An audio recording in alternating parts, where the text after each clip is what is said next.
Alright guys, we got a little different video here for you. Redoing a square body Chevy for Buddy.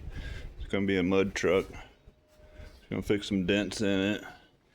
Replace some rockers.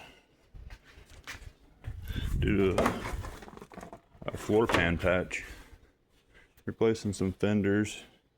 She's got to lift some 35s on here.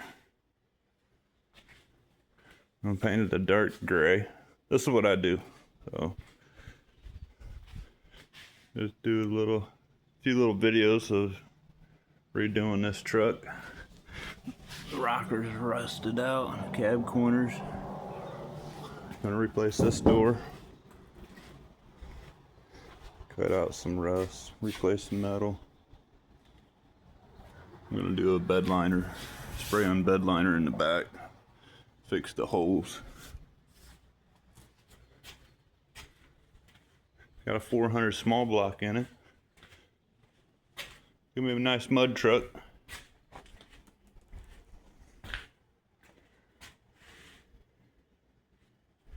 Yeah, just gotta subscribe so you can see the process of doing this truck.